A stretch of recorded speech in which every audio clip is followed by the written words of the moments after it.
Isso que repassa ligação, presta informações gerais, também vai ser feito aqui.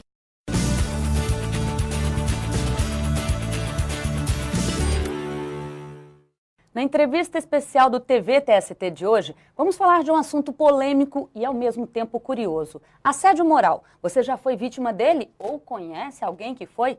E para explicar o que é assédio moral e as consequências no ambiente de trabalho, nós convidamos a vice-presidente do Tribunal Superior do Trabalho, ministra Cristina Peduzzi. Olá, ministra, muito obrigada pela presença. Prazer é meu estar aqui. Ministra, em linhas gerais, o que é o assédio moral? Olha, o assédio moral vem sendo definido pela doutrina e qualificado pela jurisprudência como um conjunto de atos que, se considerados isoladamente, não teriam relevância, mas que, pela continuidade, afetam a autoestima do trabalhador no ambiente de trabalho.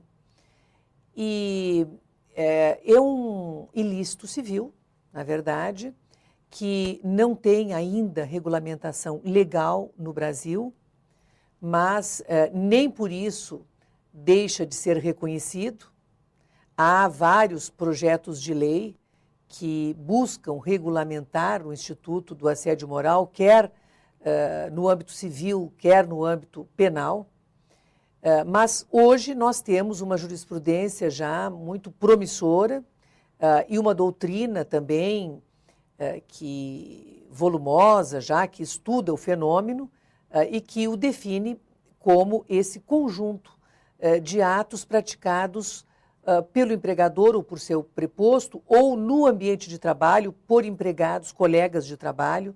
Não há uma necessidade, digamos, vertical, ascendente ou descendente. Não é só do chefe. Basta que não é só do chefe, que o assédio sexual sempre deve ser, isso já está tipificado, né, inclusive no Código Penal, ele é vertical descendente, é sempre um superior em relação ao inferior hierárquico. No caso do assédio moral, ele perturba o ambiente de trabalho, ele ocasiona uma fragilidade no psíquica, psicológica, ele atinge a autoestima do trabalhador.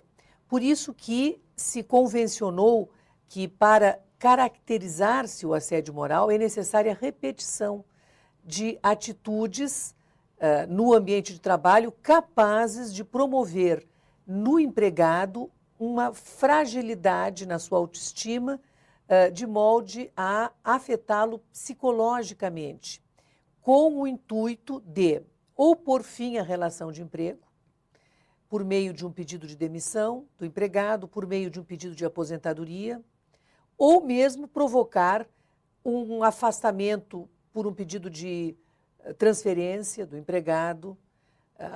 O objetivo é criar um ambiente hostil, de forma que o empregado, não suportando, né, aquele chamado assédio, ele coloque fim à relação de emprego, ou, pelo menos, ele se afaste, né, do ambiente de trabalho. Esse é o objetivo. Que tipo de conduta caracteriza o assédio moral, por exemplo? Bom, é uma conduta dolosa ou culposa. Eu diria que no assédio moral, porque, veja, o dano moral, que hoje é tão frequente, né, de ocorrer, não só em razão de um acidente de trabalho, que ocasiona um dano material e um dano moral, como em razão de um fato isolado, né? Por exemplo, uma revista íntima, que não seria, no caso, pode ou não ser caracterizada como assédio moral, mas, dependendo da situação em que ocorre, ou fatos isolados no âmbito de uma relação de trabalho que podem ensejar, não é, uma reparação por dano moral, e o assédio moral é uma espécie, portanto, de ilícito civil.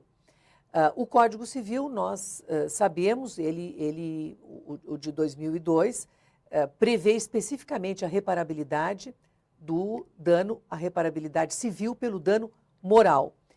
No caso do assédio, como nós não temos ainda uma definição legal, se convencionou adotar estes parâmetros, né, que a doutrina estabeleceu e a jurisprudência assentou, que é esta repetição de atos. E tanto o dolo quanto a culpa são elementos definidos pelo Código Civil como necessários para a configuração do ato ilícito que pode ensejar a reparação moral. No caso do assédio moral, eu diria que é o dolo, porque há sempre uma intenção, principalmente pode ocorrer por culpa, mas ele se caracteriza por essa a intenção do empregador de fragilizar a autoestima do empregado. Agora, como que a vítima do assédio moral, ministra, pode provar que foi vítima? Vamos supor, se isso aconteceu entre ele, somente o patrão, não tem testemunhas. Mas justamente ao contrário do assédio sexual, que é difícil de provar, porque pode ocorrer entre quatro paredes e pode se caracterizar com um ato, por um ato isolado. No caso do assédio moral, como são atos repetidos, sempre haverá algum colega de trabalho que irá presenciar aquela situação. Então, quais são os casos mais frequentes que nós temos de assédio moral individual? Eu exigir de um trabalhador, eu, empregador, exigir de um trabalhador que ele execute trabalhos que não foram contratados, além da sua capacidade física, além da sua capacidade intelectual, ou um trabalho desnecessário, né, que se identifica, né, só para, digamos, intimidar o empregado, aborrecê-lo. Então, são atos que eu posso provar.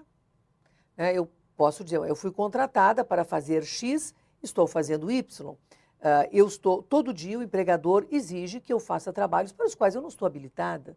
Ou está desprezando o conteúdo dos meus conhecimentos e, enfim, a minha qualificação técnica e me colocando para serviços subalternos. É muito comum isso, de deslocar o empregado para uma função subalterna que o constranja, né, até perante seus colegas de trabalho, e, ao mesmo tempo, pode se caracterizar às avessas. Os trabalhadores, os empregados, não estão gostando do seu superior hierárquico, então eles desestabilizam o superior hierárquico. Eles podem fazer isso, eles começam a se queixar que aquele gerente, aquele chefe, aquele, né, que está acima deles, está exigindo trabalhos que eles não devem fazer, que não estão habilitados. Eles podem criar um ambiente hostil a um superior. Então, não necessariamente, portanto, ocorre do superior vertical ascendente e pode ocorrer no plano horizontal também, de o ambiente ser tão hostil que o empregado começa a não querer ir trabalhar. Ele começa a comprometer a sua produtividade. Então, é muito sutil o tema do assédio moral. Agora, ele pode ser mais visível. Há casos que nós encontramos na jurisprudência, que gera inclusive dano moral coletivo, além do dano moral individual, por assédio moral coletivo, que é o caso de eu exigir para empregados, especialmente comissionistas, exigir um nível mínimo de produção que, se não alcançado, se não atingido, gera punições. Punições como obrigar o homem a se fantasiar de mulher, a fazer flexões, colocá-lo em situações assim ridículas, não é, constrangedoras. São inúmeros os casos que nós temos, né, dessa natureza. Ministra, para quem está vivendo hoje, nesse momento, está passando por essa situação no trabalho, de assédio moral, o que a senhora pode dizer para essa pessoa? O que ela deve fazer? Olha, o que eu posso lhe dizer é que hoje a campanha de esclarecimento, porque então houve uma campanha de esclarecimento. Até os empregadores nem sabiam disso. Eu lembro que eu dei uma palestra há 8 anos sobre o tema assédio moral e as pessoas ignoravam até o fenômeno.